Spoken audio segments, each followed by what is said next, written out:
Hello hello, आगे वाला ठोका, थोड़ा सा आगे वाला बढ़ाई। ठीक, बैठ जाए बढ़िया से, शंका उंका मिटा के। ऊपर वाला लाउड कराओ, बड़ा बढ़िया गीत सुने के मिलल।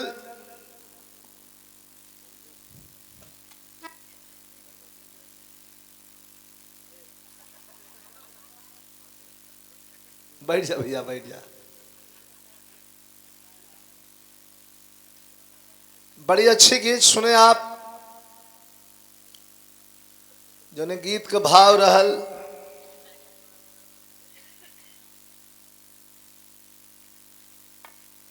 भील के कुटिया में भगवान कृष्ण और अर्जुन के पहुंचने के बाद उस गरीब आदमी का दर्द छलक गया।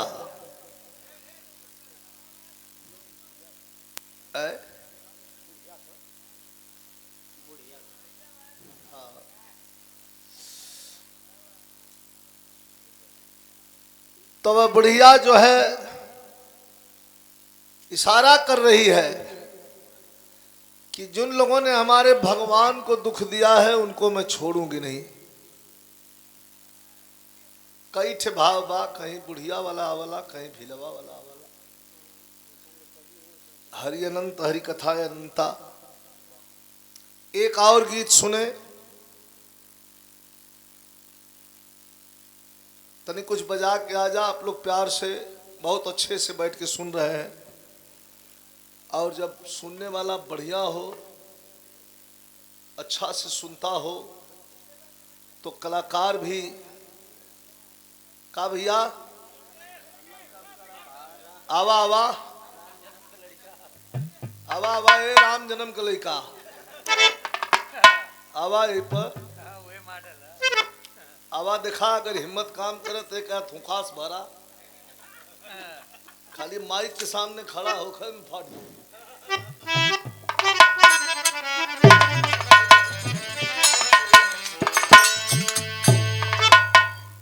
बात नहीं बजे भैया।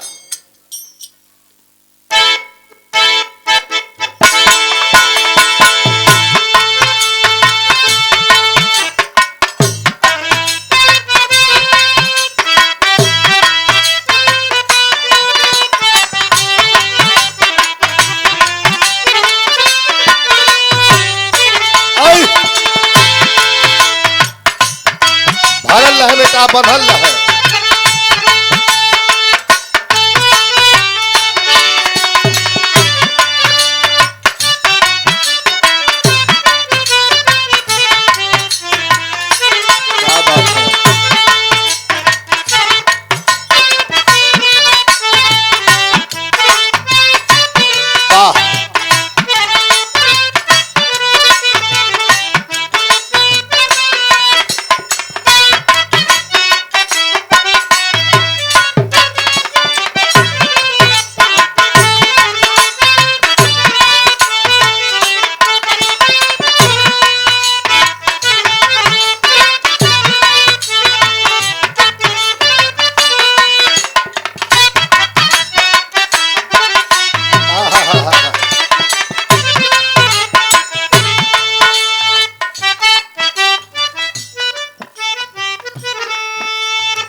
बड़ी बढ़िया गजल के अंदाज, हारमोनियम मास्टर बजा रहल होन।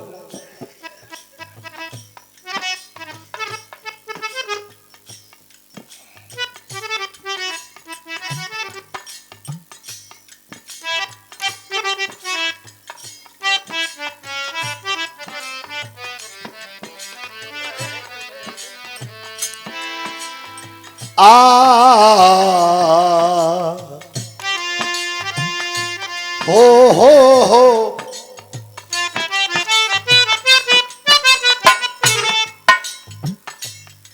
त्रिभुवन हसीनों को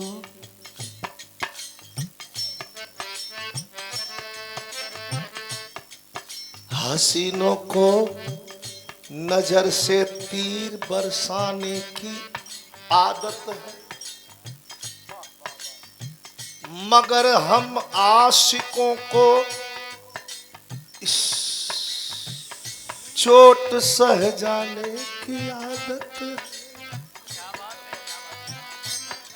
हसीनों को नजर से तीर बरसाने की आदत है,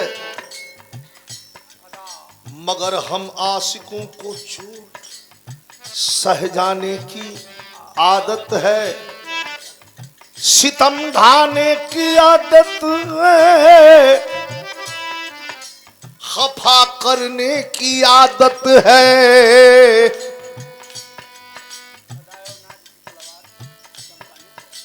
अदायो नाज की तलवार चमकाने की आदत है। छोड़ो यार,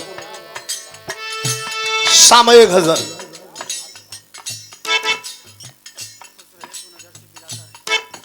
खुश रहे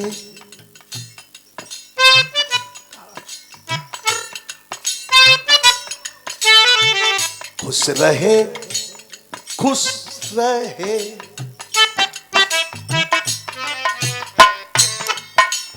खुश रहे तू नजर से पिलाता रहे, नजर से नजर से।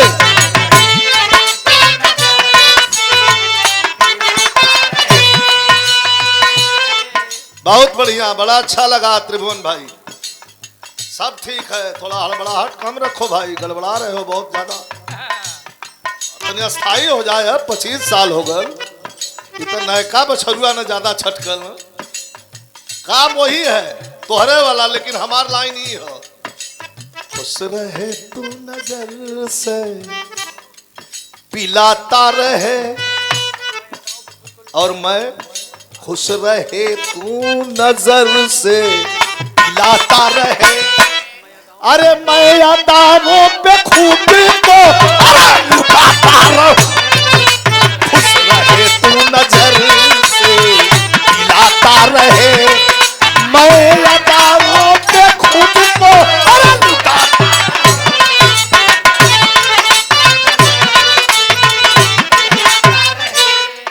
खुश रहे।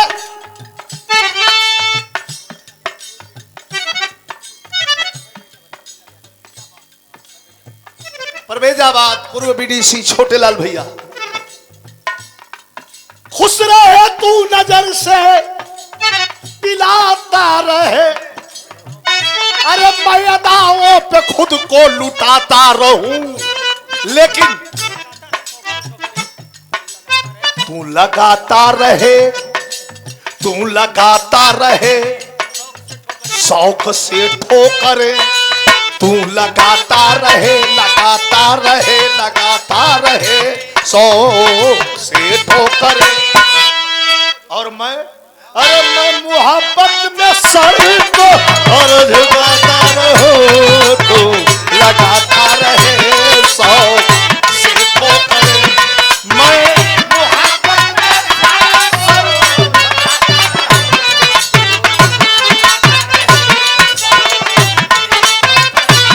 खुश रहे तू नजर से पिलाता रहे, खुश रहे बाबा बाबा भाई, खुश रहे तू नजर से पिलाता रहे।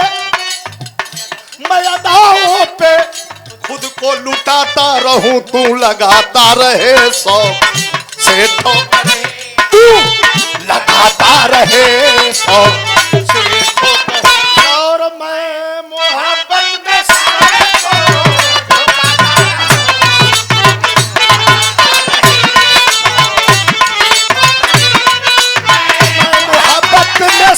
को हर झुकाता रहूं।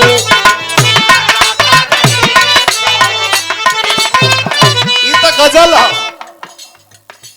200 रुपए का पुरस्कार कार्यक्रम के आयोजक और हमारे रिश्ते के विषय में आप जानते ही हमारे भांजे हैं सूर्यभान यादव जी। शुभ आशीर्वाद 100 रुपया पंकज बाबू। बैठ करके आप लोगों ने महफिल में जान डाल दिया है, शोभा बढ़ा दिया है। बहुत बहुत प्रणाम।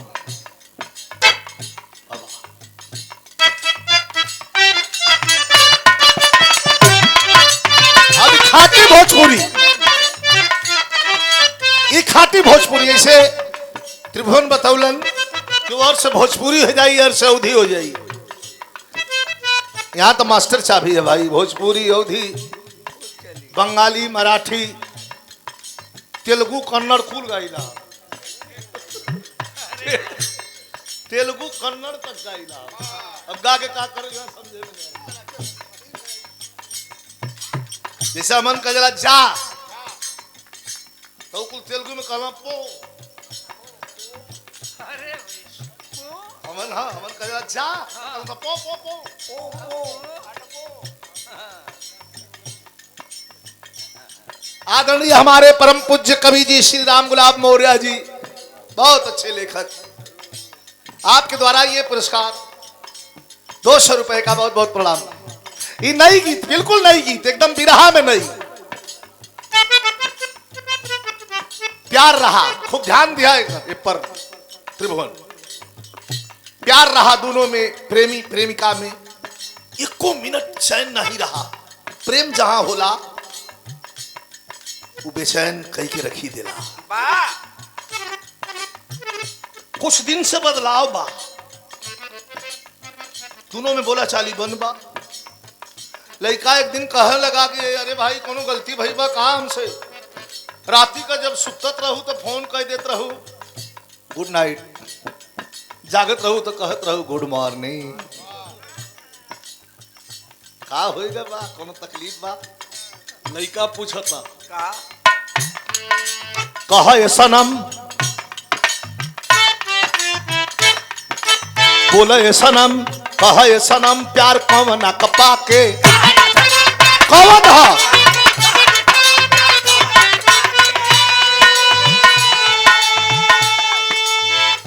इशारा करता कहा ये सनम प्यार कौन कपा के,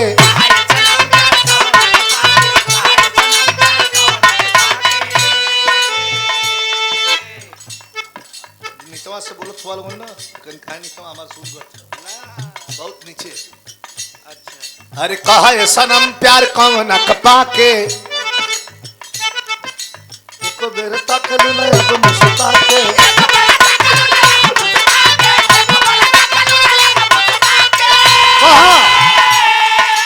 कहा ये सनम प्यार कौन कपा के, एको बेर तक लूना अब मुस्कुरा के। लेकिन पगला का प्यार तोहरा दिल में बेवफा हो, पगला का प्यार तोहरा दिल में बेवफा हो, किस उठावत होई सूतल कोरावा वही भोरवा ले याद तरावत होई। ए जा भोरवा ले याद तरावत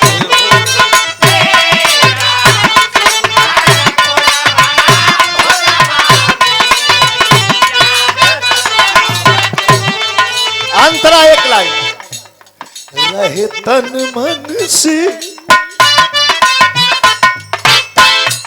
हो, रहे तन मन से प्यार बचपन के,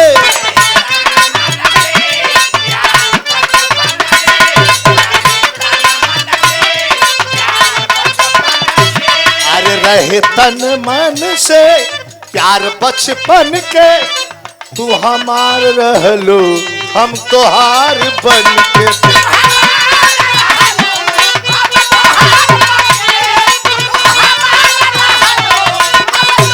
हाई लाइन आज पहिनावल सित लहरी में अंगूठी, आज पहिनावल सित लहरी में अंगूठी, तोह कारवावत होई। अरे सूतल कोरावा वही भोरवा ले याद तरावत होई। ए जा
सुने।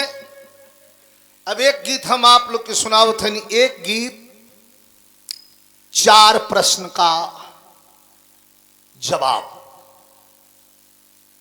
ये 4 प्रश्न कौन है, बड़ा ध्यान से सुनिएगा। ये कुल बड़ा धराऊं गीत भाई, हर जगह ना ही गवा, यहां ना गवाई तो भी बेईमानी भी हो जाई, बात पर बात भी हो जाई और बात बहुत ऊंची हुई। पहला प्रश्न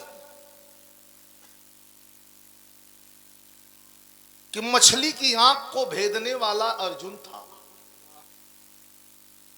लेकिन द्रौपदी 5 पतियों वाली क्यों हुई? एक प्रश्न, इसको हल करूंगा विरह में। दूसरा प्रश्न कि द्रौपदी कौन थी? क्या सचमुच द्रुपद नरेश के ब्लड से उसकी पैदाइश, खून से उसकी पैदाइश थी? जी नहीं, यह भी बताऊंगा। तीसरा प्रश्न, महाभारत के लड़ाई के मैदान में,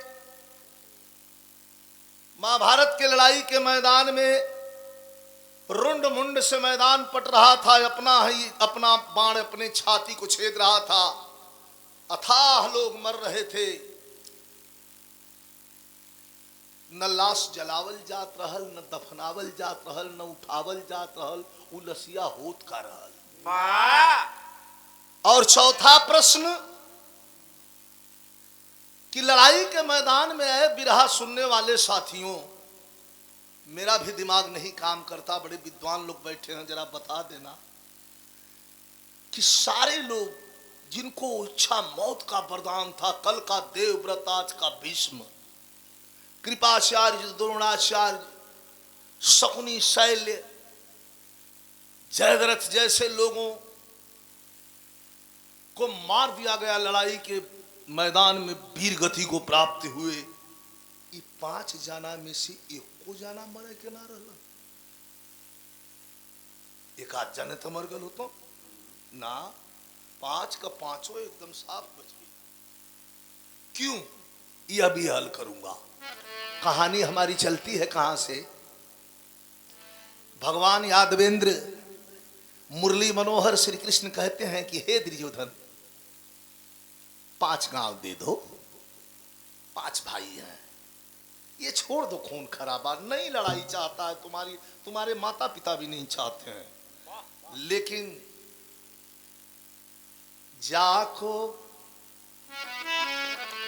जाको प्रभु दारुण दुख दीना, ताकि मति पहले हरलीना। भगवान जिसको दुख देते हैं उसकी मति का हरण पहले कर लेते हैं। दुर्योधन को कुछ समझ में नहीं आ रहा है, कह रहा है कि हे केशव, सुई के नोक के बराबर जमीन नहीं दूंगा। इतना ही भाषा तो नेहरू जी ने भी कहा था, याद आ गया। जिन्ना अड़ा हुआ था कि प्रधानमंत्री मैं बनूंगा, गांधी जी ने कह दिया कि ठीक है, इसी को प्रधानमंत्री बना देते हैं, देश टूटने से बच जाएगा। पंडित जवाहरलाल नेहरू ने क्या कहा था? त्रिभुवन पढ़े होंगे, नहीं पढ़े होंगे तो पढ़ लीजिएगा। क्या कहा था पंडित जवाहरलाल नेहरू ने कि अपने कैबिनेट का एक सदस्य भी नहीं मैं इसको स्वीकार कर सकता, प्रधानमंत्री की बात करते हैं, देश टूटता है, टूट जाने दो। जातिगत आधार पर देश को बांट दिया गया। जो खून आज बह रहा है, ये खून हमारे पूर्वजों की देन है। जंगे आजादी की लड़ाई में लड़ करके जवानों ने अपने प्राणों की आहुति दे करके देश को आजाद करवा दिया, लेकिन आजादी के बाद फिर देश के टुकड़े करके, और एक हिस्सा ऐसा है जो खूनों से हमेशा तरवरित रहता है।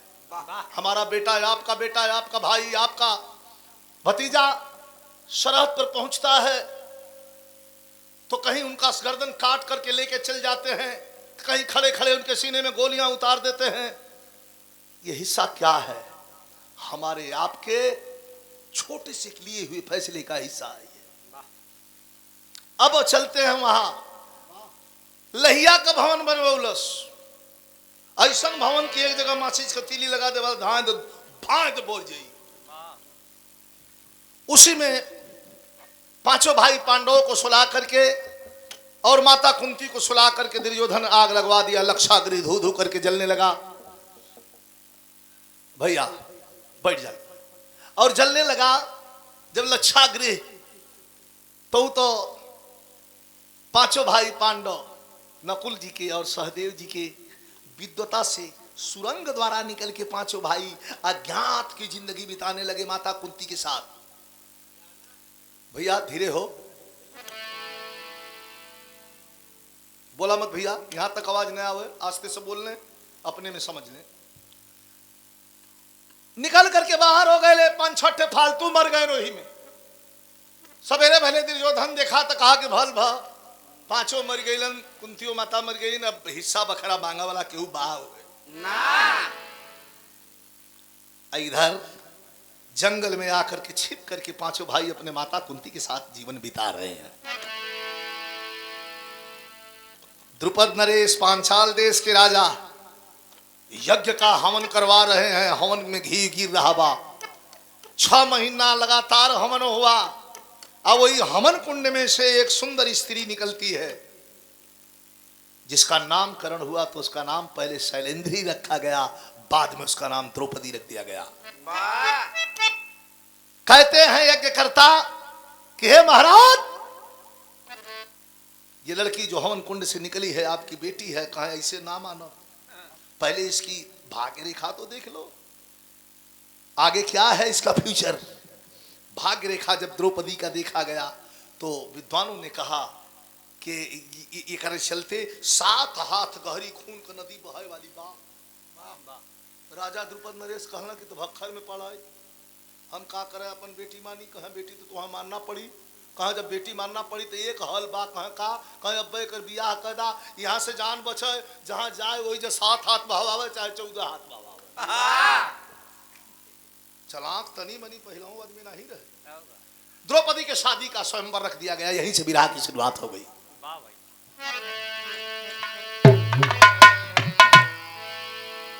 हो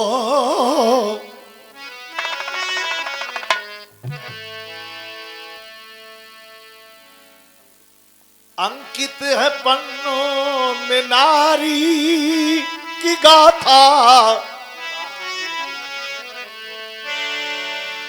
अमर ज्योति जग में जलाई है नारी। कथन है कि ब्रह्मा ने दुनिया बनाया, लेकिन मैं कहता हूं जग को बनाई है नारी। आदि शक्ति सती बन के इंदुमती, उजाले पर जिसका उजाला खिला है। रण की देवी कहाई सती द्रौपदी, जंग में जिसको जौहर का माला मिला है।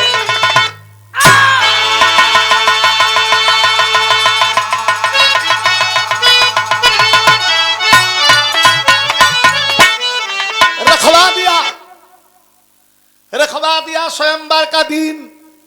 तो कवि लिखते हैं, गीत का बोल भोजपुरी के बा कि जनी मारा हो,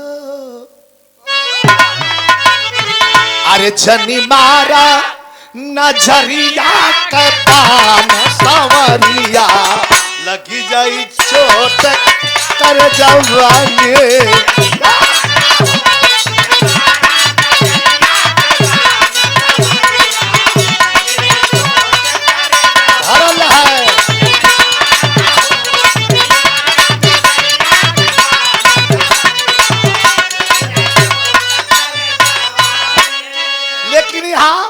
रखवल हो, अरे रखवल स्वयंवर कदी, मच गयल सोरा जहनवा में।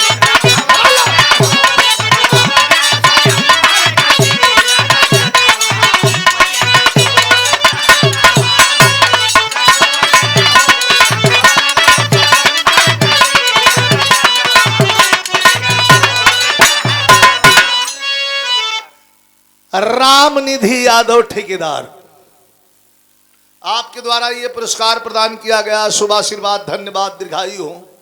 सब भैया के प्रणाम बा। रखवल स्वयंवर कती न जनवा मची गयल सोर जहनवा में आकार रखवल कि टंगवल हो अरे टंगवल डलरिया में मीना जनवा मची गवा सोर जहनवा साफ करा साफ करा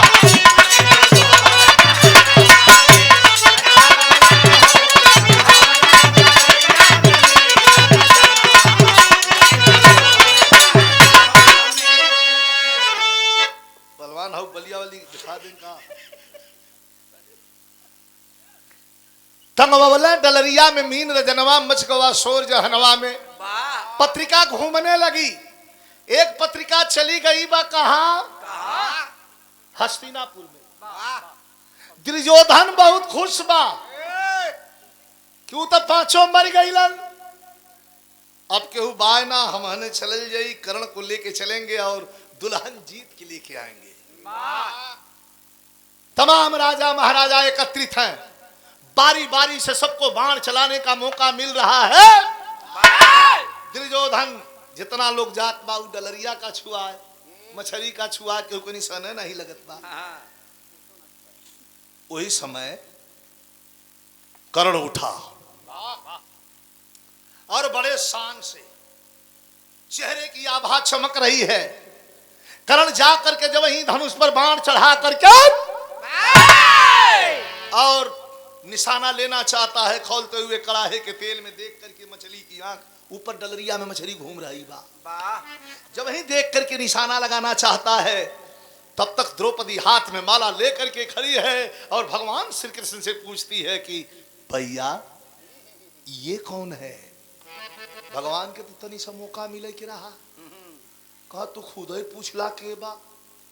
रुको वीर कौन हो परिचय दो। बेचारा थथन गा वीर हूं। कैसा वीर हो कौन वीर हो क्या चंद्रवंशी हो। अरे टोपी वाले बोलो मत यार यहां तक आवाज ना आए। आस्ते आस्ते बोला कौन काम हो तो फरियाला बेड़िए सुरती न हो थोड़ी ठंडा लगत हो तो यही का करो। अबे तो उम्र भी कम लगत बियाह भल कि ना तीन थे लड़का दूठे हुआ तो तीसरका की तैयारी करे के राय करत हुआ राय दाव दूठे खियावा पढ़ावा ठीक से हमन गावल जा कि बतावल जा का हाँ कम परिवार सुखी परिवार हाथ गोड़ से मतलब गोड़ से चल के दी है कि कपारे से चल के दी है। चला चला हरदी बात जहां सटेबा वहीं सट जाई। तब कर्ण को रोक दिया गया। द्रौपदी रोकती है अरे वीर कौन हो अपना परिचय दो। कहे हम वीर हैं। कौन वीर हुआ। जदुवंशी कहना रघुवंशी कहना नागवंशी कहना बेनवंशी कहना चंद्रवंशी कहना तो कौन वंशी किस वंश के हो। बेचारा मुंह गिरा दिया कहे सूत पुत्र हूं। कहे भगो यहां से। ये स्वयंवर होता कि हाँ नौटंकी रामलीला होता। जय जय का मन करते ही आवे के अपन हाँ बाण चला के सुंदर मेहरारू लिया लेके चल जा। कर्ण बेचारा आया कि आंख में आंसू लेके बैठ गल। गलती माई कैली भोगत। इतने में बौरा के दुर्योधन खड़ा हुआ कला के अंग देश का राजा बनाता हूं अभी कर्ण को और इसको बाण चलाने का मौका दिया जाए। तो भगवान श्री कृष्ण ने गदहा लिया कि पानी फेंक के लगना कल ई का करत हा महाराज कहा एक गाय बनावत गदहवा की एक गाय बनावत है। कह के तो गदहा गाय हुई तो कहीं सूत पुत्र का चंद्रवंशी या सूर्यवंशी हुई। बहुत बेइज्जत हुआ। इतने में इतना बड़े बड़े बाल पड़ी पड़ी चेहरे पर दाढ़ी।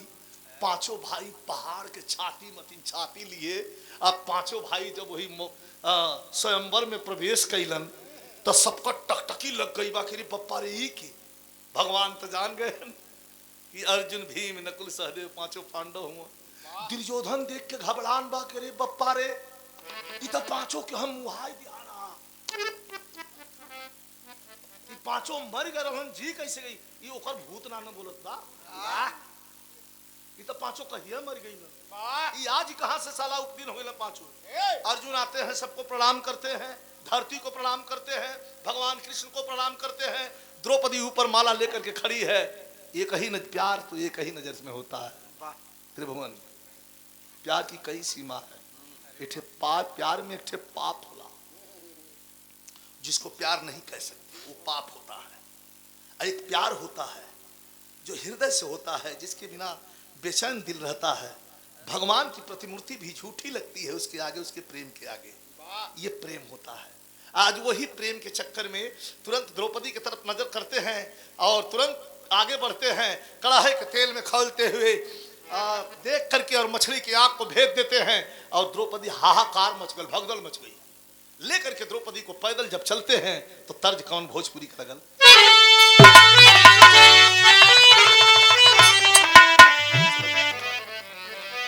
वह तर्जबा कि अखिया अखिया लड़ल बजब से, अखिया लड़ल बजब से, दिल में करार नहीं थे,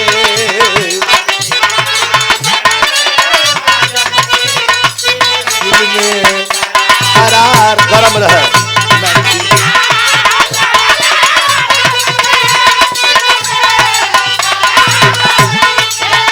अरे हम कैसे कहीं हमके तोहरा से प्यार नहीं के, अरे तोहरा से प्यार हो।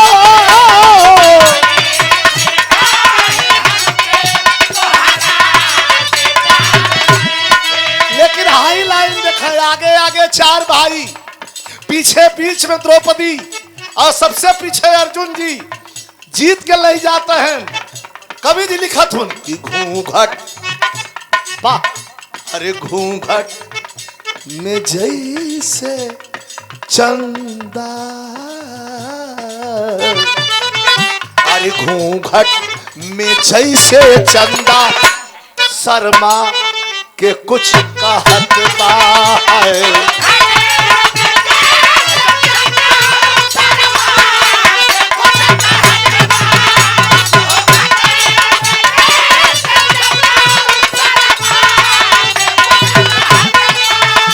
अरे होठवा से बरसे मोती, अमृत का रस झरत बा।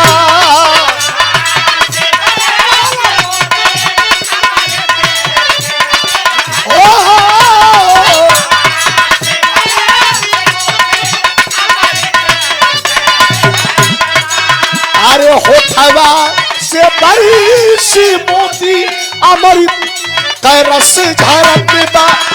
घूंघट में जैसे चंदा, शर्मा के कुछ कहत बा।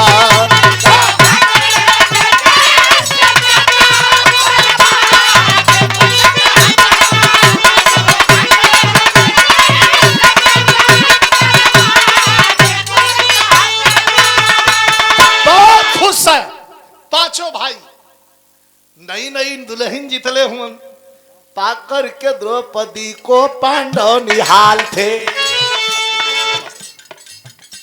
पाकर के द्रौपदी को पांडव निहाल थे, पधारे अपने कुटिया पर कुंती के लाल थे। आ गए कुटी पर लेकर नई दुल्हन लेके, दिए आवाज माँ से क्या चीज लाया हूँ। माँ, ऐ माँ देखो, कुंती माँ भीतर बैठ करके पूजा कर रही हैं कुटिया में, बाहर पांचों भाई खड़े हैं। सुंदर स्त्री द्रौपदी को लेकर के जो जीत के लाए हैं सुंदर।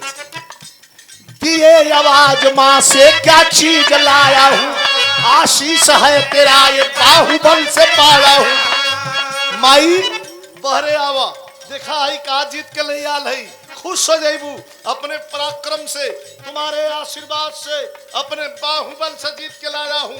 अर्जुन लंबी चौड़ी फेंक रहा है और माता कुंती पूजा पबाही कहते का कुंती ने कहा 5 मिल उठ के खाओ। गलती हो गई, जैसे आज बंदूक का निकल गई गोली फिर वापस नहीं हो, वो जमाने में मुंह से जो निकल गल तो निकल गल फिर वापस ना हो। बैठ करके पूजा पर कह रहे हैं कुंती क्या? कुंती ने कहा 5 मिल बांट के खाओ। अर्जुन ने कहा मैया जरा बाहर का कह दे माई पूजावा करत का कुंती कह दे रही करे बचवा का चिल्लाता लो 5 जाने जो लई आल हो बांट ला। अर्जुन कह रहे माँ बाप बहरे पहले आवा। 100 रुपए का पुरस्कार हमारे छोटे भाई पंकज बाबू के द्वारा, शुभ आशीर्वाद दीर्घायु हो। सब भैया के बहुत बहुत प्रणाम। माँ बाहर आओ। बता कुंती निकल गई बाहर, क्या बात है? आवाज तो हुई कुंती जब की देखी दुनिया,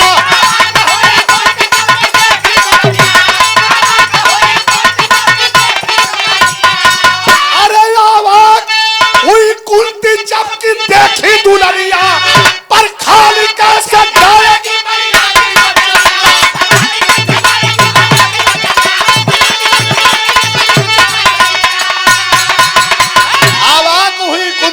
की देखी दुल्हनिया, पर खाली कैसे जाएगी मैया की बचनिया। भीम लगल रियाज मारे माई कह दिन तो बता जा।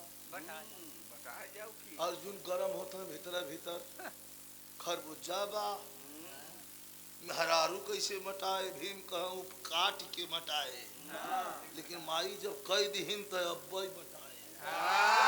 करे यार भीम बात तू समझेला ना, कहना हम ना समझ रही। कभी में एक बात बताई, कह का तोरे संग का जितना पाड़ा रहन सब भैंसा हो गए, तू अकेले पाड़ा बचल। अरे वाह कौन भी रहुआ तू। कई कैसे बताई? माता कुंती डांट देती है भीम बकर बकर बंद। फिर यहाँ तर्ज लगी बा माता बहन लोग का गीत। दुनिया से आवेला बाबा कति पिलावा,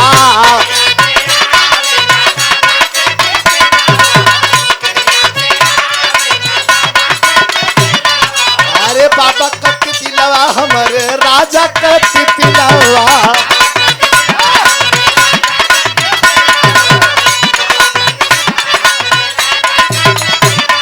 अरे केनिया से आवेला बाबा कति पिलावा, केनिया से आवे लाल मैना, केनिया से आवे लाल मैना। आई रे सावरिया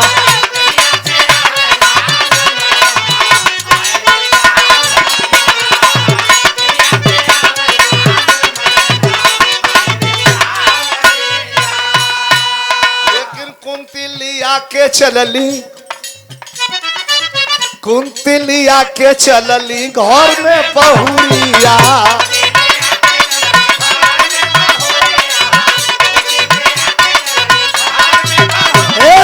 आ घर में बहुरिया अपने बखरी में बहुरिया।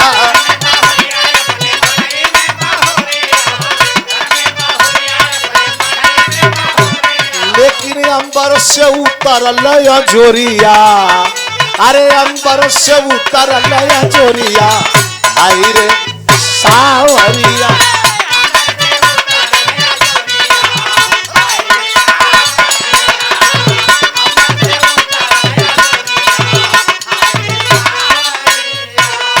ए बहू इजाजत भीमवा कही है आदत बकर बकर करके आवा चलो चला। तो ले हाथ जोड़ा बोलल तहिया द्रौपदी गुजरिया ना हम न जाई कह काहे न जाई। कहे कि अब देखा एक सवाल हल हो जाता। हाथ जोड़ा बोलल तहिया द्रौपदी गुजरिया, 5 को माला मंगवाई दा मैया।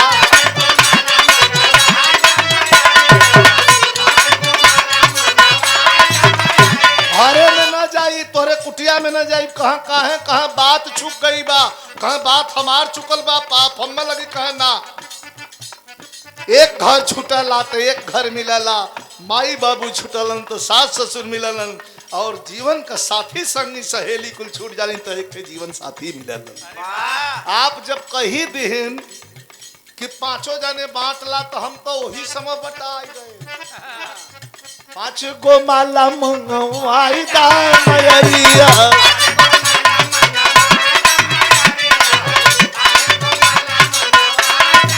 का होई का 5 गो माला करबू तो कहा कि यही पांचों जन संग घूमब भंवरिया, 5 जन संग घूमब भंवरिया, आई रे सावरिया।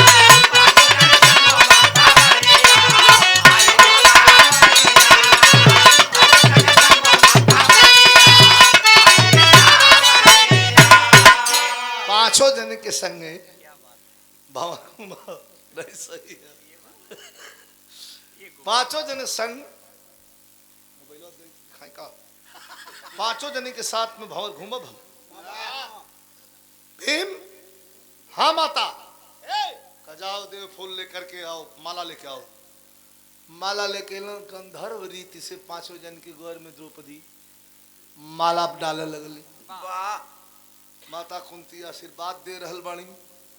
4 जने के पहिरा के जब अर्जुन के दोबारा माला पहनावे चललिन, अर्जुन मुंह गिरौले कल राहे दा हम तो पहिरौले ही रहली, कल ला तो डबल याद तो छूट रही 24 घंटा आगे डबल फालतू बकवास कल ला तो साथ देवा तो जौनों गाँव थे तो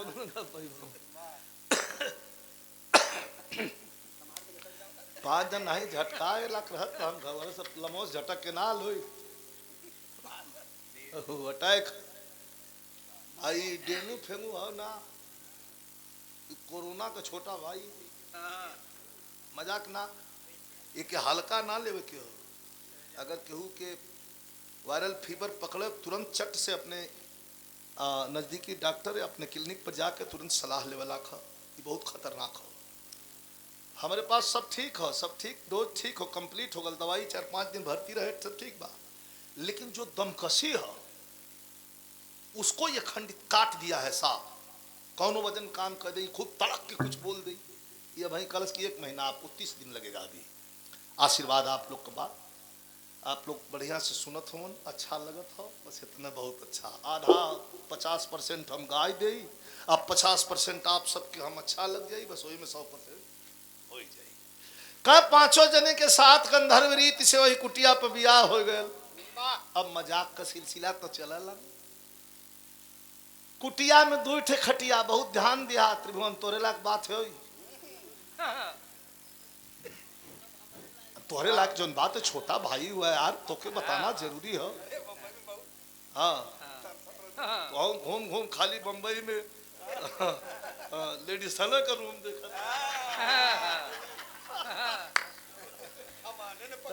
कौन कौने स्थिति में हो यहाँ की कुल रिपोर्ट दे हम, कौन बात ना ठीक है।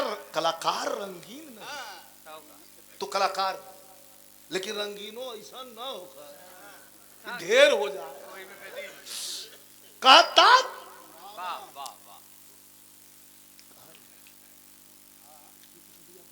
हाँ 2 खटिया पड़ी बा, एक खटिया माता कुंती का, बगल में एक खटिया पड़ गई द्रौपदी का। 3-4 दिन बीतल, राती का बहरे बरगद का पेड़, बड़ा ध्यान दी है। अब बरगद के पेड़ के नीचे 5 भाई हुए शोर पर मूड़ी धाई धाई सुतल।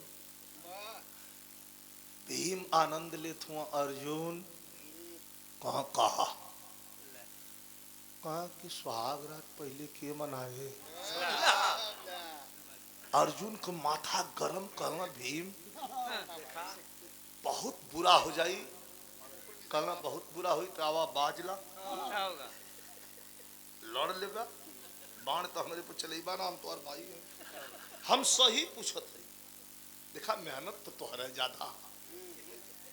सुहाग रात पहले के मनाई, अर्जुन कहा दांत पीसा, कहा कि घरे में दू ठे खटिया कुटिया में एक ठे पर माई एक ठे पर दुल्हन हमने सोरी पर मुड़ी धैले धैले कान सरवा लाल हो गए बा।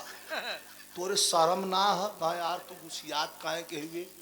जब मौका मिली चल जाए दे तही मना लिया, हम लास्टों में मौका मिली तो कौन बात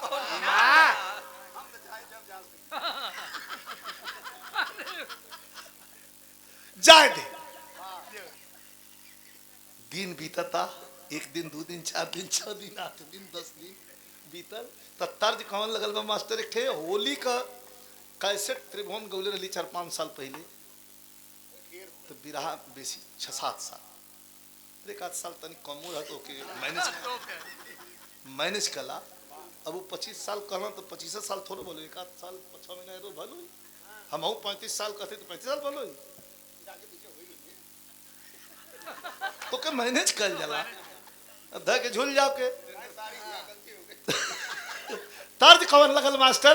तो होली का कैसेट रहल वो समय विराह में लेडीज रजनीगंधा नई नई रहली न भाई, आ कपड़ा जोन हो तो नहीं शूटिंग के दिने पहले रहली कि अब हम बताई का के गाय देते ही समझ लिया कैसे पहले रहली। तनी से लगी का ठीक है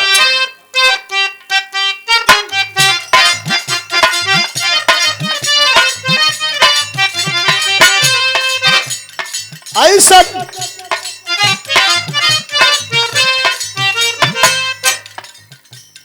ऐसा ड्रेस नहीं तोहरा पर मैच करे बॉडी के ढांचा से।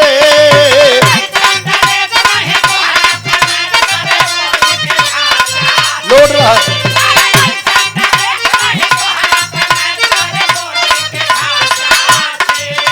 अरे ऐसा ड्रेस नहीं तोहरा पर मैच करे बॉडी के ढांचा से। पहले बारू तू ऐसन काछा ये बबुनी लौकत पाछा से। पहले बारू तू ऐसन काछा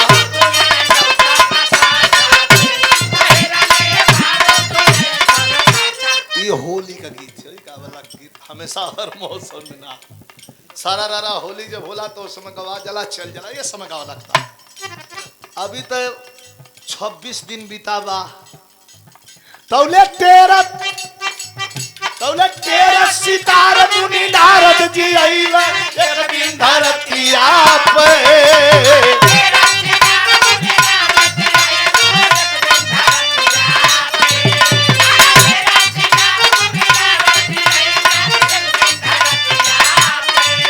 अरे तेरा सितार मुनि नारद जी आइला एक दिन धरतिया पे। अरे बाबा के खल पे तोहिया के भगिया माई कुंती के बतिया।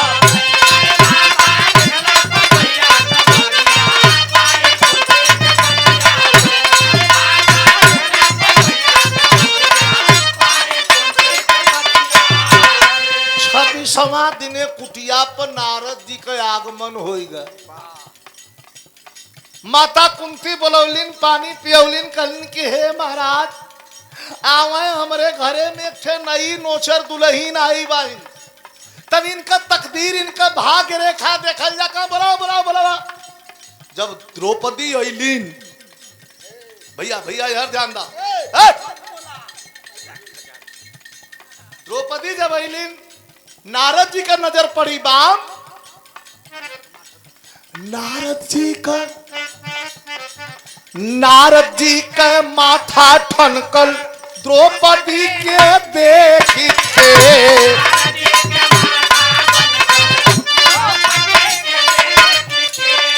द्रौपदी के देखता नारद जी पीछे हट गए। अरे भाग पीड़ाधारी हो सितरवयापन थे।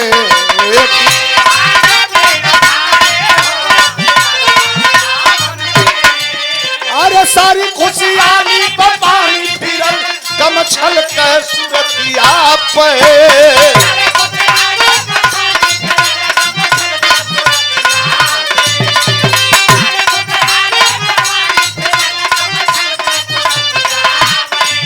अरे सारी खुशियाली पानी फिरल गम छल के सूरतिया पर। अरे बाबा देखल पतोहिया के भगिया माई कुंती के बतिया पर।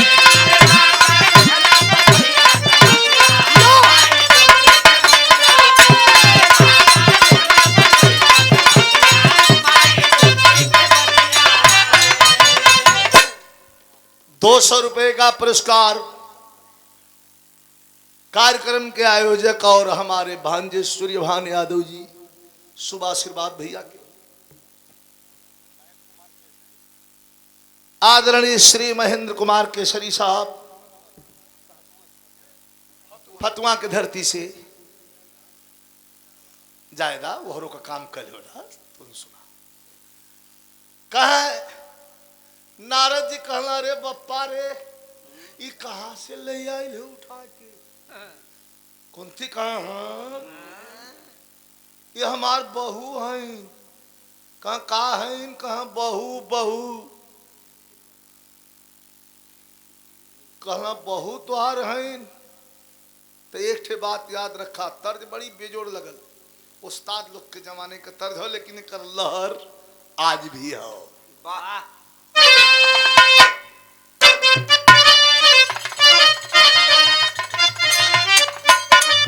21 साल में 3 तर्ज निकल रहल त्रिभुवन 3 तर्ज एक साल में निकल रहल। एक तर्ज ही निकल रहल कि पयलिया पयलिया छमकल रात कोठे पर।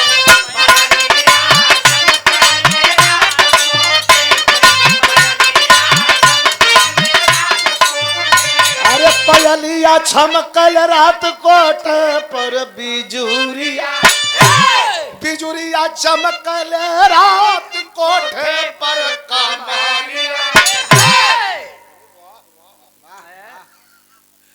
बिजुरिया चमकल रात कोठे पर कमरिया कमरिया लचकल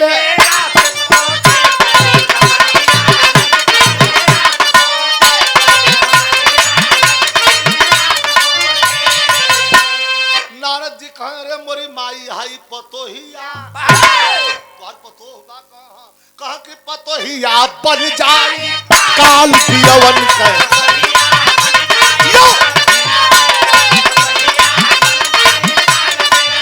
अरे पतोहिया बन जाई काल पियवन के मायरिया मयरिया रखिया संभाल।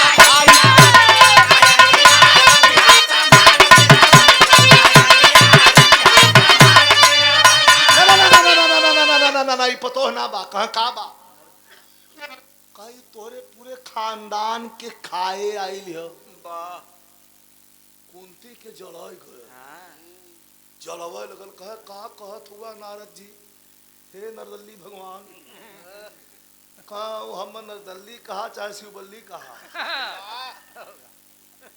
क्यों के छोड़ी ना सबके खा जाई तोरे पूरे खानदान के भक्षण करे आइले।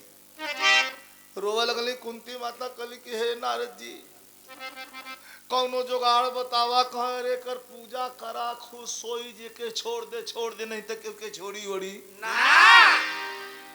नारद के बात कुंती मन में बिठवली अब घर में पूजा कर दे दी बदल।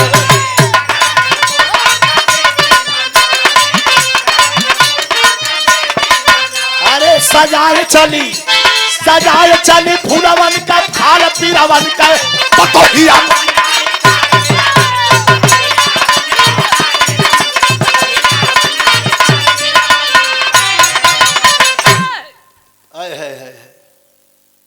एकर पूजा करा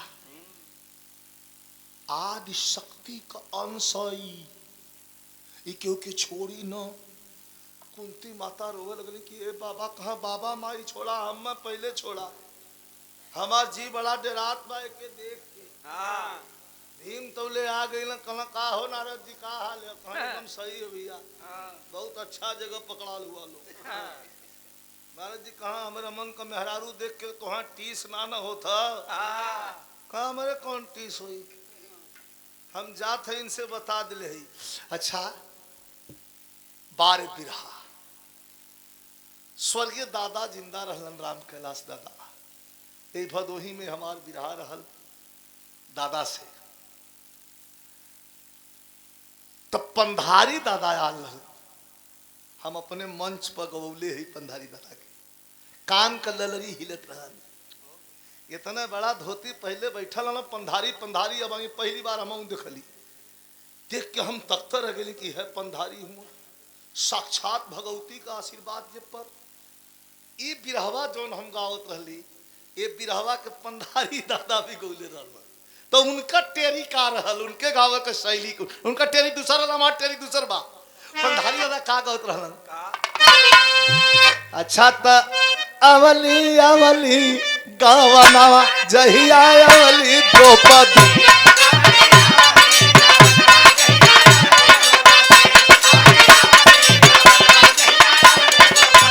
कुंता हो सवेरे, हाँ कुंती हो सवेरे, नारे कुंती हाथ कुंती हो सवेरे, पोता घर नवा गावा नवा जहिया जही।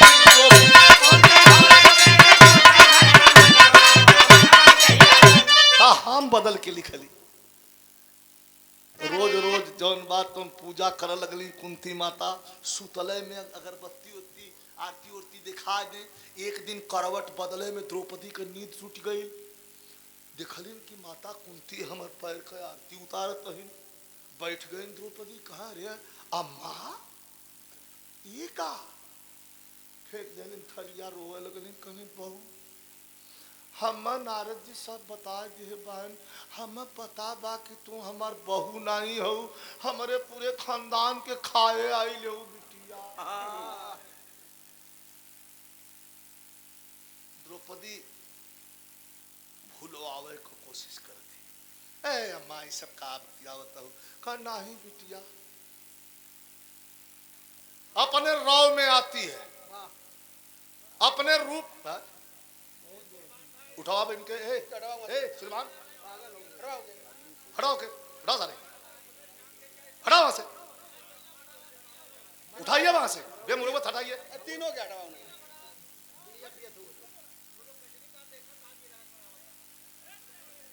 अच्छा आवा ये खाला सुन राधा, हम समझा दे, या पैसा खर्चा लोग कैले हो, अपने यहाँ बुला के मुर्री से खर्चा करके बैठ के कुर्सी पर तो बोला, दूसरे के दुआरे चुतरे पर जितना बढ़िया ताल लगेला, ढोलक थमा जाए फाट हाथ, चुपचाप सुना न निकलेगा तो हर चल जा।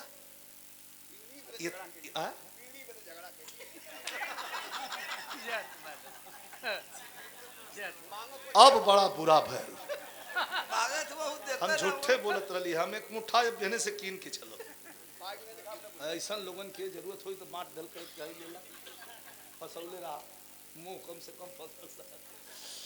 अच्छी बात न रहत न रोक, लोग खूब प्रेम से सुन रहा बा, आपको सब सुने। तई तो दादा गौलन हमार जब समय आई तो यही के हम लिख देली, द्रौपदी का बैठी बा चारपाई पर, कुंती रोवत है इनकी बहू, हम पता बा नारद जी बता दे बा, तू हमरे पूरे खानदान के खाए आइल हो दुल्हन, हमार जान छोड़। द्रौपदी खड़ी हो गई, अग्नि की ज्वाला आंख से प्रस्फुटित होने लगी और बोल रही है कुटिया में, अपने रूप में आई और कहती है जो मांगना है आज मांग लीजिए।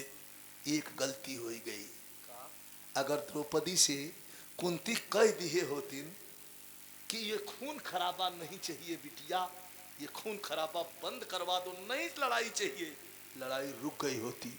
लेकिन का कहलिन माता, का जा बहू पूरा जितना हुआ कुलहीन के खाए जा, हमारे 5 गो बेटा ना छोड़ना। ये माई का ममता बोला, 5 गो हमार लड़का बेटा हमार छोड़ के ये कुलहीन के खा जा जितना हो। तो यहां हम लिखली अच्छा तो रण कर जोगिनिया रण कर देवी द्रौपदी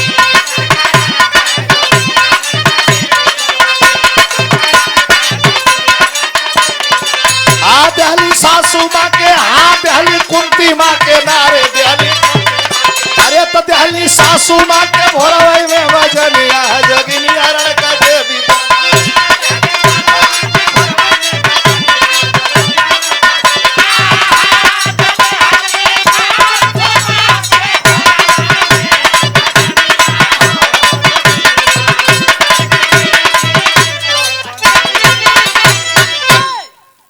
सासू माँ के भोरवई में बसनिया तथास्त तथास्त तथास्त ऐसा ही होगा जा वादा बा तुहार 5 बेटन पर आंच न आई कुछ नहीं होगा और केहू को जिम्मेवारी नहीं बा कहा तो कुलहन के खा जा एगो माई का ममता बोलता। अब यहां से हम छोड़ देते ही कहानी पासा फेंकायल चीर खिंचायल द्रौपदी हंसलीन द्रौपदी बोलिन दुर्योधन जीतल जीत के द्रौपदी के मंगौलस मंगा के चीर खिंचायल बहुत कुछ भयल ये सब छोड़ के हम सीधा युद्ध के मैदान में आप सबका एंट्री करवावत हुई।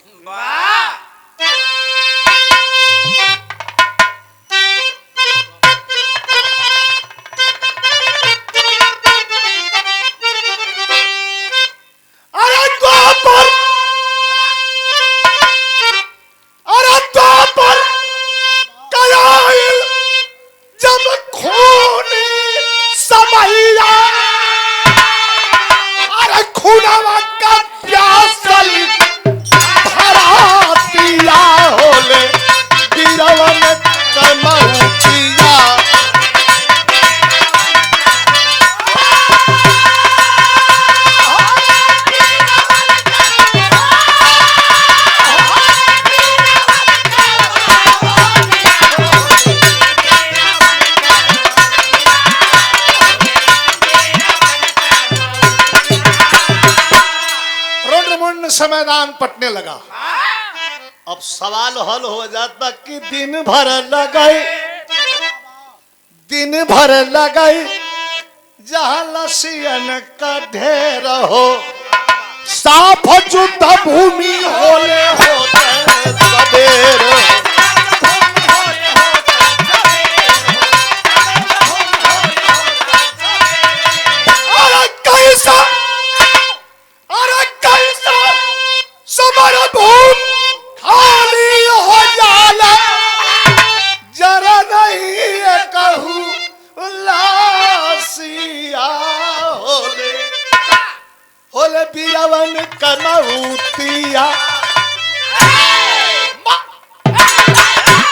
कैसे समर भूमि खाली हो जाले जल नहीं एक हुलसिया। ये प्रश्न रोज लाश मैदान में पटाई जाए सवेरे लड़वैया जब लड़ई जाए तो युद्ध भूमि बिल्कुल फ्रेश साफ एक कौला से कोमुड़ी को घायल ना कौरव दल वाले सोचा कि पांडव उठा के फेंकले हुई अब पांडव दल वाले सोचा कि कौरव फेंकले हुई हैं। यही वहां पोह के स्थिति में गाड़ी चलत है। एक दिन रात का कुछ आदमी खुचुरा टाइप का होता एक दिन रात का द्रौपदी के शयन कक्ष में 5 जना रहलन तो जे जाए वो अपन खड़ाऊ बहरे निकाल दे वही से चिन्हा दिया फलाना गया। वो दिन रात में के गा रहा के धर्मराज असंजोग से सरवा एक थे पिलई खड़ाऊ ले जाए कि पोरा में चुरा दिया। अरे वाह भीम उठन तानन तोरन तो भोरहरी में तनी देह कुछ अटपटान हो है हवा बतास लगत है भीम का तनी शरीर हाँ तनी देह वो तोड़ के दुआरी पर तकला कहना अरे खाली खड़ा हूँ नहीं बाज आज खलिए बाज लगा था कि आज घर खलिए तो लहाई दे हम धीरे धीरे भी गोड़ दबौले पहुंचलन दरवाजे के पास वो जोन फोफर बा वही में से एक आंख दबा के तकलो तेहर से तकबा तोहर बड़ा भोभाड़ रुकल तकल वही में तो देखला कि द्रौपदी सोई है। पॉइंट नोट करिएगा आ गोरतारी बैठल हुआ धर्मराज दोनों पैर द्रौपदी का अपने गोद में लेके धीरे धीरे दबा रहल हूँ। भीम का ब्लड प्रेशर हाई कहला भैया भैया कहत मुहे का थूक सुखाला ई तो महुक बा मत बतावा मेरे रुआ को गोड़ दबावत हूँ। 3 घंटा घूमला जब 4 बजे निकलना धर्मराज जी तो मुस्किया के पूछना का भीम सुतला नहीं कहा रे तो सुता तब न सुती हम कहा कैली भैया कहो मगवा हो मेरुआ गोड़ दबावत हुआ कहा गोड़ ना तुहन लोग का जान बचावत है हमार का ले हुआ हम तो सदेह स्वर्ग जा तू सबका जान बचावत है ई क्यों के छोड़ी ओड़ी ना कहला हम समझत ना आई कहा तू समझबो न तो के जले समझाई तो ले हमें नहीं सुनता का कुछ बतावा कहा रोज द्रौपदी रात में उठती है और कहीं जाती है दौड़ गई ना जाके धर्मराज के गोड़ भीम धलना कहाँ जागी कहला इहो न बताई अपन उनका पीछा करा समझा। अब भीम मर्द बड़ा मनसेधु कम होला जोन शक्की न हो बड़ा शक्की होला भीम कहा कि सरवा हम तो छोटे रहबे कई ई सतवा के करे कि हां इजात मामला कुछ तो हो भयल का मास्टर और बढ़ जा। अब भीम ओ दिन से सुतलाई बंद कर दी है तन को आंख झपा बस ताका लगा कि कहीं द्रौपदी जात तो नहीं है द्रौपदी कुल समझत है चटक चादनी सोई डाल वो हरवा घरवा अंबर के और चली द्रौपदी कर सोर हो सिंगार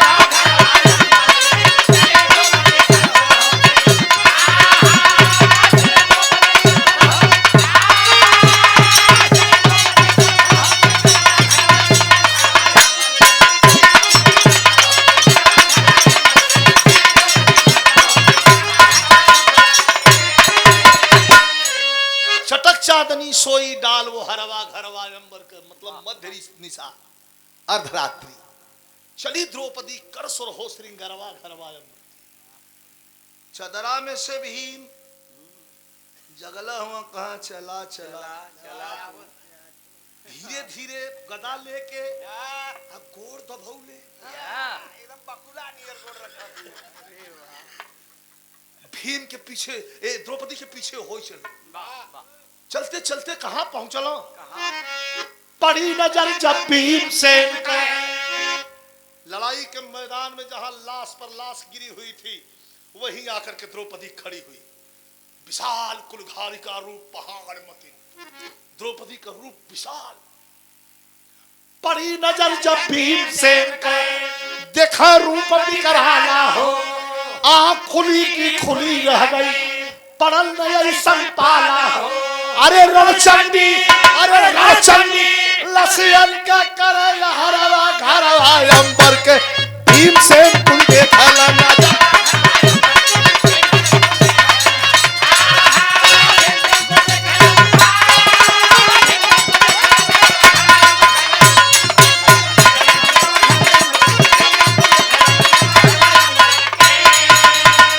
अरे बाप रे बड़ा मौके का पॉइंट हो भीम आए कि झाड़ी रही कोई झाड़ी में गदा लेके लुका गई बैठ गई रह रही के मुड़ी उठा इधर देख ले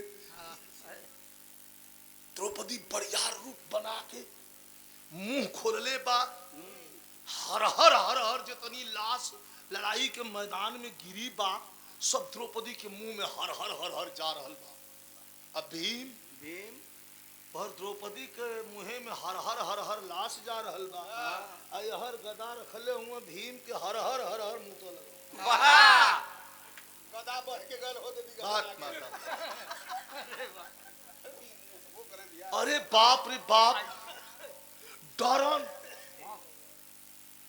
डरन हो जाला। तब इतना बड़ा भीम बलशाली, जब द्रौपदी के लाश घोंटत देखल दुइये बार माया का लघु शंका दुइये आदमी के भई।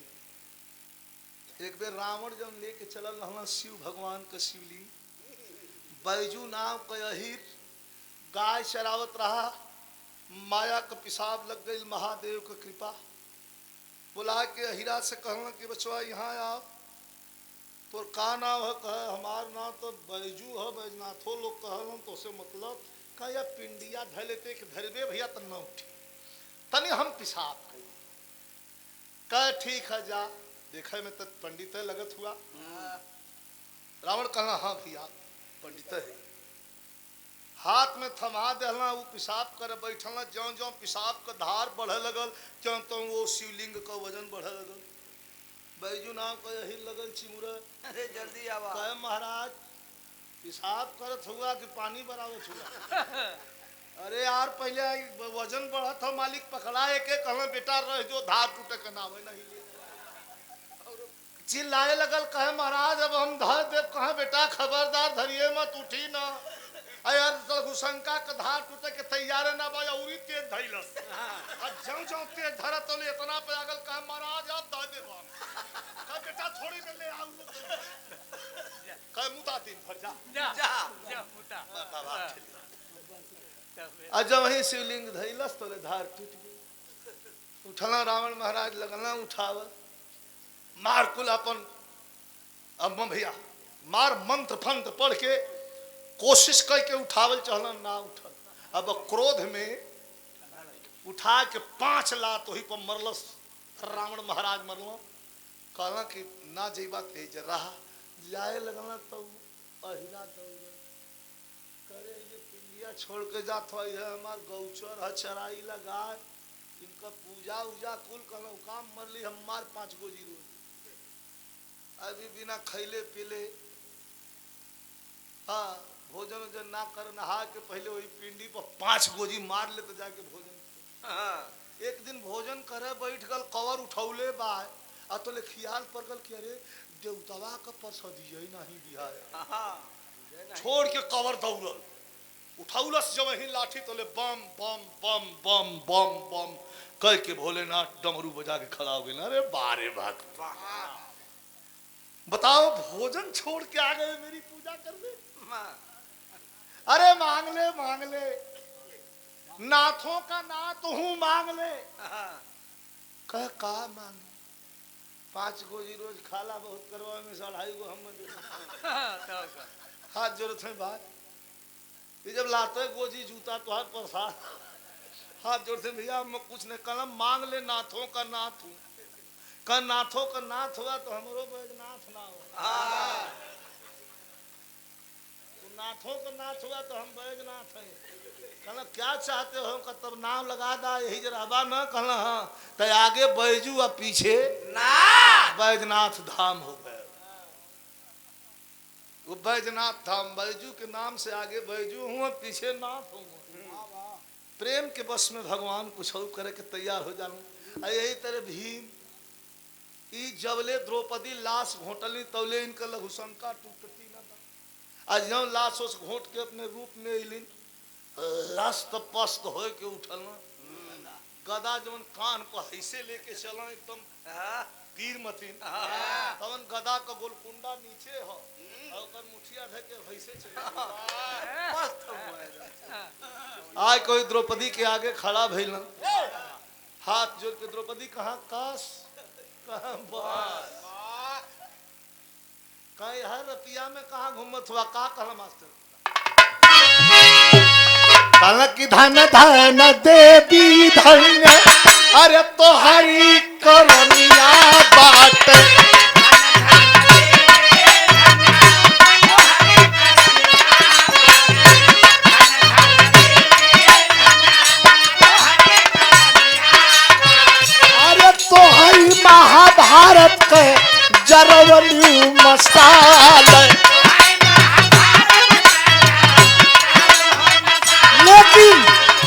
आज खालू लसिया अरे तू कवन करनवा रलिया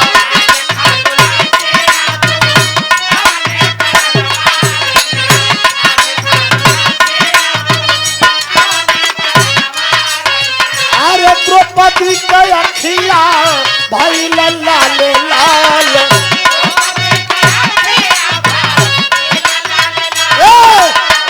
थार थार काप लागल भीम के बदनिया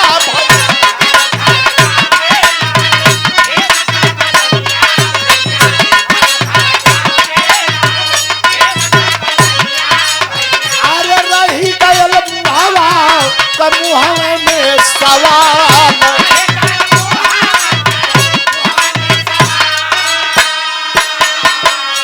दू लाइन बिरहा और बात दू लाइन भीम जी कांपे लगलन कहन के कहो देवी हम तो बदनाम रहे कि भोजन ज्यादा लेत है तू लाश खाते हो हमार मूड अब खराब बा कहा कैसन खराब बा कहला रे देवी हम का कही 5 भाई हम तो से बियाह कैले रहली एगो के आज से मुअल जाना कल मतलब नहीं समझे कह तू जौन लसिया घोटत रहलू हो जब से हम देख ले रही हमार मौसम टूट गए न हो तो राखी बांधता पति पत्नी का रिश्ता खत्म हम जब तोहरे के हम जइबो करब तो वो लाश घोटा वाला चेहरा हमारे आंख के सामने आ जाई तो हमारी स्थिति का हुई देवी चोरी बेईमानी कह के हम हफ्ता में भाईन के डांट के जन हो तो एक दिन बेसिए अब यह राखी बांधता द्रौपदी कहल के भी जहिया घरवा में ताकत रहला धर्मराज तो भाई हमार गोड़वा दबावत रहा तहियो जनली जहिया हम चलली पिछवा पिछवा गदवा लेके हमार पीछा करत रहला तब वो जनली हेतना लाश हम घोट के पचाए गईली तोहरे मती नीम भीम टीम कहिए घोट के उगल खत्म कर दिले भीम रोवे लगला कहला कि अब्बो से हम घोट हम जवन अपने आंख से देखले है उससे बेहतर हम मौत चुना तोर हमार संबंध जौन हो ये जैसे खत्म हो कल हम ऐसा द्रौपदी कहलिन कि हम ऐसा माया फेंकत है कि जौन 5 मिनट पहले देखला हो भुला जाइबा तब कल अब तनी कुल कर धरे वाली तू ही हो हमार 5 भाई है यहू में से काठे मुँह पिला कहना तुहार मन का कहना हम जो देखले है हम तो सोचत है हम ही के ले तू छुट्टी हो अरे वाह कहना नहीं ऐसा नहीं वादा हो अपने सास जी से वादा कैले है कैसे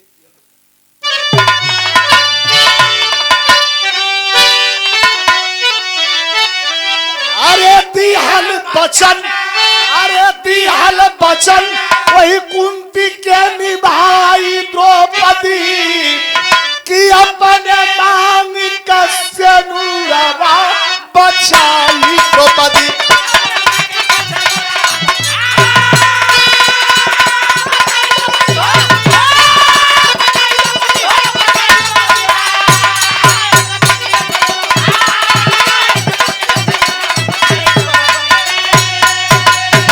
दिहल बचन कुंती के निभाई द्रौपदी अपने मांगी का सेनुरवा बचाई द्रौपदी भीम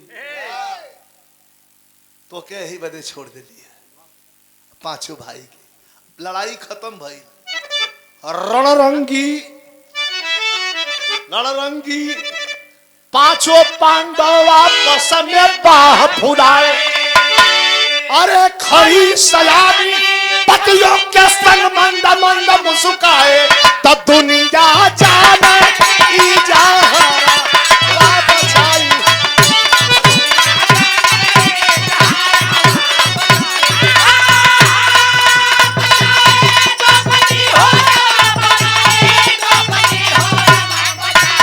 गावे के बाद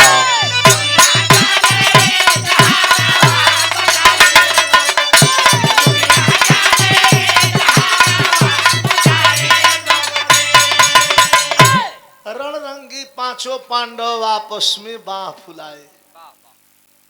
खड़ी सया भरुक जा भैया 1 मिनट। खड़ी सयानी सतियों पतियों के संग मंद मंद मुस्काए। ये लोग जब जीत के लड़ाई अइलन तो बाह फुलाओ लगल बाहरे हम। अर्जुन से भीम लड़ गइलन, कहला अर्जुन बकवास बंद करा, मामूली हम भीम हई जौने हाथी के ससुरी के उठा के धरती पर पटक दिया फिर उठल नहीं। कौन भी रहो महेंद्र 100 रुपए का पुरस्कार हमारे बाबू पंकज बाबू के द्वारा। शुभ आशीर्वाद दीर्घायु हो। सब भैया जितना लोग बैठा बहन सबके हमारे प्रणाम। आखिरी लाइन कवि जी लिखते हैं, हरि अनंत हरि कथा अनंता कह गए गुरु बिहारी स्वर्ग चंद्रिका कवि बच्चन जी। अच्छा तरण करण कह जोगिनिया रण कह देवी द्रौपदी।